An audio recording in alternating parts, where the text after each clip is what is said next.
Press and media and social media అందరికీ నమస్కారం అండి. ఈ ఇన్విటేషన్ సడన్గా ఇన్వైట్ చేయండి. అందరూ మార్నింగే అందరు అసెంబ్లీ అయ్యానికి చాలా చాలా thanks. And sir I'm very happy. నేను సడన్గా మీరు ప్రెస్ మీట్ అని చెప్పగానే నేను ఒక లోపల ఒక చిన్న సంతోషం వచ్చింది. అందరూ మిమ్మల్ని కలవాలి, ఒకసారి చూడాలి, మీడియా వాళ్ళందరికీ ఒక మనసులో ఒక కోరిక సార్. అండ్ ఆ కోరిక ఈరోజు నెరవేరింది. Very happy about that sir. And movie గురించి వస్తే లైక్ ఆల్రెడీ మూవీకి హెవీ వర్క్, విఎఫ్ఎక్స్ వర్క్ జరుగుతుంది అని సార్ చెప్పారు. అండ్ నిన్న నైట్ కూడా ఫైనల్ మిక్స్ జరుగుతూ ఉండేది ఒక రీలు.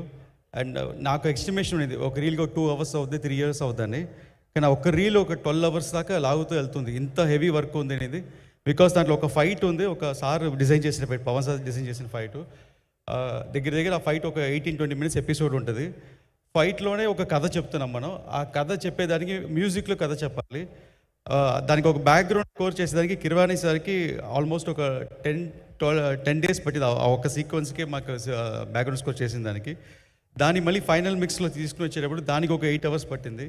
సో అంత హెవీ వర్క్, అంత పవర్ఫుల్ సీక్వెన్స్ ఫస్ట్ సార్ చేసి, ఆ సీక్వెన్స్ నేను చూసిన తర్వాత అప్పుడు నాకు దాంట్లో ఒక ఫైర్ ఒక అర్థమైంది. ఏంటంటే పవన్ సార్ చూసే వీరముల సినిమా వేరే, పవన్ సార్ అనుకున్న సినిమా వేరే. ఆయన ఈ సినిమాని ఎలా అనుకున్నారనే ఒక చిన్న ఒక ఫైర్ నాకు అనిపించింది.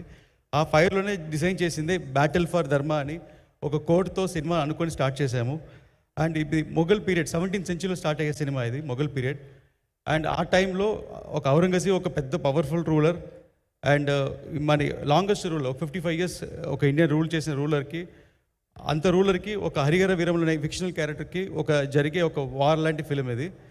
సో ఈ ఎపిసోడ్లో ఇంత పవర్ఫుల్ క్యారెక్టర్ డిజైన్ చేసిన దానికి నాకు వర్కింగ్ ఆపర్చునిటీ దొరికింది. పవన్ సార్ నేను చాలా థ్యాంక్స్ చెప్తున్నాను సార్. అండ్ ఈ పిక్చర్ నేను టేక్ ఆఫ్ చేసిన దగ్గర నుంచి ఇప్పుడు దాకా ఒక 1 second కూడా నేను రిలాక్స్ అవ్వలేదు. ప్రతి సెకండ్ ఒక ఇద్దరు పీపుల్ డ్రీమ్. మా నాన్నగారు ఏం రత్నం సార్, ఆయన బాగా కసితో పనిచేశారు. ఆయనకి పర్సనల్గా నీ సర్జరీ ఉండింది, దానికి కూడా పోస్ట్ మార్టం చేసుకున్నారు, ఎలాగైనా సినిమా ఫినిష్ చేయాలి అని. సో ఆయన కసి అండ్ పవన్ సార్ కంట్లో కనిపించిన ఫైర్, ఈ రెండు అసలు ఆపలేదు. సో దానివల్ల నేను ఎంత నా మ్యాక్సిమం వాట్ ఎవర్ నేను దీని మీద పెట్టి ఎంత డెడికేట్ చేయగలుగుతాను అంత maximum I did this. And ఈరోజు రిజల్ట్ కనిపిస్తుంది. అండ్ ఫర్ ఎగ్జాంపుల్ మనోజ్ సార్ని నైట్ 3-4 దాకా కూర్చోబెట్టింది నేను. ఆయన కంట్లో మీకు ఐ చూస్తే కనిపిస్తుంది. గ్లెండన్ అందరికి ఎవరిని ఎదుర్కొని ఆల్మోస్ట్ ఒక 10 days 15 daysగా. సో అందరు నాతో పాటు వర్క్ చేసిన టెక్నీషియన్స్ అందరు స్ట్రెయిన్ అయ్యారు సినిమా కోసం. ఎక్స్ట్రా ఇన్పుట్ పెట్టిన ప్రతి ఒక్కరికి నేను థ్యాంక్స్ చెప్తున్నాను. అండ్ ఇప్పుడు యాక్చువల్గా కిరవాణి సార్ కూడా రావాల్సింది, ఆయనకి హాస్పిటల్ అపాయింట్మెంట్ రాలేదు. ఒక పెద్ద బ్యాక్ బోన్ ఈ సినిమాకి మ్యూజిక్. అండ్ కిరవాణి సార్కి నేను చాలా చాలా థ్యాంక్స్ చెప్పాలనుకుంటున్నాను. నన్ను ఎలా భావించారు తెలియలా, ఈ కొంతనాళ్ళు వర్క్ చేసిన బాగా క్లోజ్ అయిపోయాం. ఆ క్లోజ్నెస్ అంటే ఈ సినిమాని ఎట్టి పరిస్థితుల్లో సీన్ డల్గా ఉన్నా కూడా ఆయన డల్ చేయకూడదు, దీని ఎలివేషన్ ఇచ్చి లేపాలని లేపారంటే మామూలుగా లేదు. అలాగే మన పవన్ సార్ని ఎలా చూడాలనుకుంటున్నామో స్క్రీన్ మీద, మనం ఏదైతే మిస్ అవుతున్నామో ప్రతిదీ ఆ స్క్రీన్ మనకి సినిమాలో ఉందండి.